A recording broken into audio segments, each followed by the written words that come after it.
Mediation is one of the way to achieve justice for parties. But justice not in an ideal sense, justice in a compromise sense. Because compromise is not a bad word always. And what is justice? Justice is a sense of satisfaction that good has been done and bad has been addressed or punished. In case of criminal law, punishment is the standard response to crime, but that is not the standard response to justice because many times uh, offenders are not punished. If punishment takes place, it takes too long or the punishment is not proportionate. Sometimes they are acquitted also. So punishment may not heal and therefore mediation, restorative justice, they come in picture.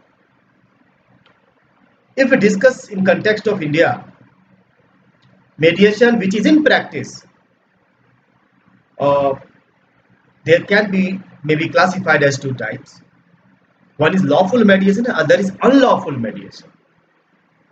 In 2019 NCRB data, around 51.56 lakh cognizable cases were registered all over India. Thanks to the police, that 50 lakh more cases have not been registered because they have been settled out of court. Their cases can be of forgery. Such cases might be of maybe sometime of rape also. The police in our country, with all due respect to the system of police, and conscious of the fact the police is doing its job under various pressure, the hard fact is that police is one of the means of mediation, mostly through unlawful means. I would just guess that around 50 lakh more cases were not registered because they were unlawfully mediated. Let me give you two small illustrations. I complained against my builder in a society. It was maybe 2 years back. Nothing happened despite all reminder. I was told that there was some settlement between builder and the police. When I approached the police told it is a type of commercial matter. We cannot do anything. You can go to the court. Second illustration is that during COVID, a fraud was committed against me. I have reported to the police. To our pleasant surprise, that is the positive aspect of technology, even my complaint on WhatsApp was acknowledged. And someone said that yes, we are going to take action. But nothing happened, no FIR registered. I am following these matters. So these are two illustrations, and I think all those present here are not alien to these type of examples. Police in our country is one of the unlawful source of mediation. Now, there are three reasons why mediation under criminal law should be taken up aggressively. One reason I have already discussed with you, that if you do not allow in a lawful fashion, in a less bureaucratic fashion, in a less technical fashion, then corruption takes place and police does it unlawfully. So one reason is the more and more mediation in criminal cases will reduce the chances of unlawful mediation. Second reason is early settlement. Everyone wants. Initially, we are very enthusiastic, but the passage of time, we understand the difficulties. We find that the process is punishment indeed under criminal law in India, and maybe in many South Asian countries. So, early settlement is in the interest of many people, all. And third reason is why mediation should be considered is restorative justice. Restorative justice. In restorative justice, the accused accepts his guilt, the victim releases from the trauma, is released from the trauma, and she has a sense of heal, and she gets some justice. You would recall how in Rajiv Gandhi assassination case also, some sense of restorative justice was taken care of. I have cited this illustration of Rajiv Gandhi assassination case because mediation, it is often thought that mediation is something where serious offenses are untouchable. Now, when we talk about mediation, three types of conduct come in picture. First conduct is this personal in nature, which is type of civil conduct, but the state recognizes them as a crime. So family disputes, domestic violence, demand of dowry, 498A, they were never thought to be traditional crime, classical crime. But because the meanness has gone to any proportion, and therefore they have been recognized as crime, but basically they are personal disputes. Contractual dispute can also be one of the illustration of first category. Second is pure criminal conduct, so murder cases, rape cases, serious fraud cases. Third is hybrid.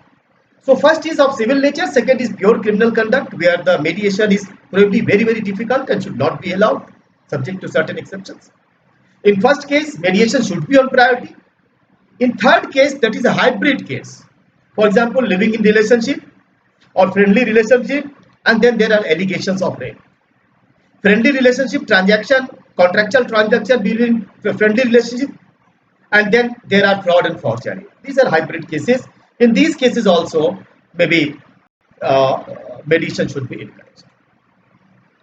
So when we talk about lawful ways in India, there are maybe three ways, lawful ways.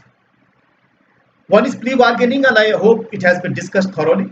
It is provided in the CRPC after 2005 amendment. Plea bargaining. Compoundability. Under section 320 of CRPC, the cases can be settled either with the help of parties or with the help of court. It is mentioned which type of cases can be settled with the help of parties only, and for which type of cases permission of the court is required.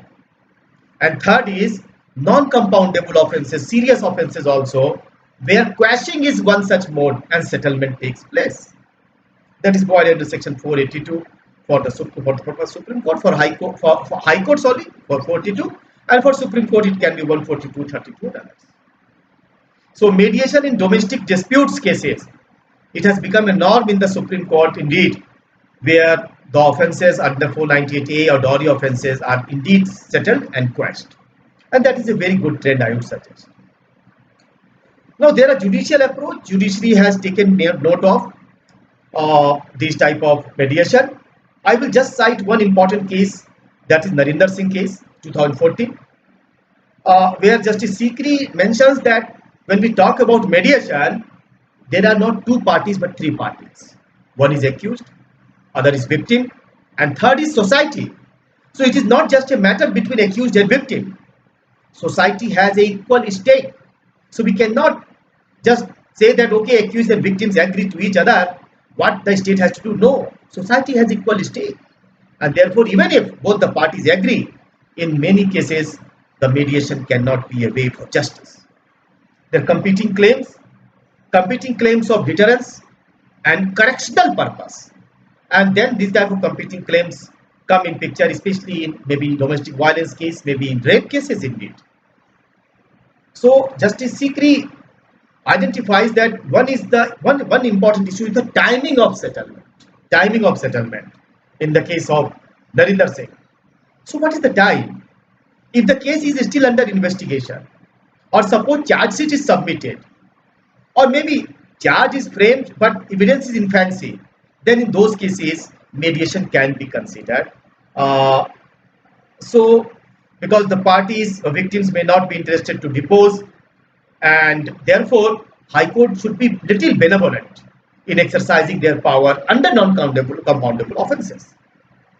Second is when prosecution evidence is almost complete. In those cases, High Court should refrain from any type of settlement, because the prosecution evidence is almost complete, and let it come to either acquittal or conviction. But again, I would say that this is case to case basis.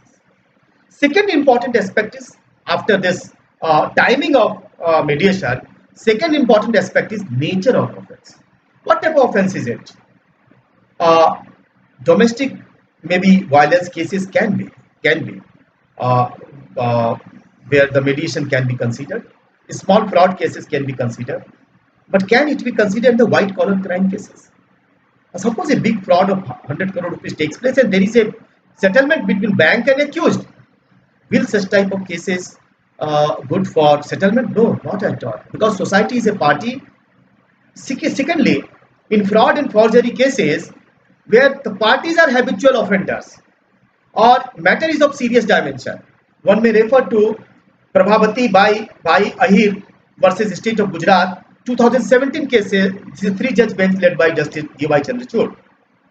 There are certain maybe directions issued. I'm not reading those directions for the purpose of non-compoundable offences indeed. I would only say, last to conclude, that the mediation under criminal law uh, should be we should make it a matter of routine, especially in domestic violence cases. Rajesh Sharma 2017 has provided us a way, but unfortunately, some maybe some intellectuals having hardcore feminist trend, they did not agree on this.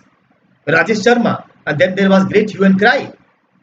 Rajesh Sharma case decided that in family disputes there should be a committee, and once the committee decides, then only the FIR or other legal process, criminal process to continue.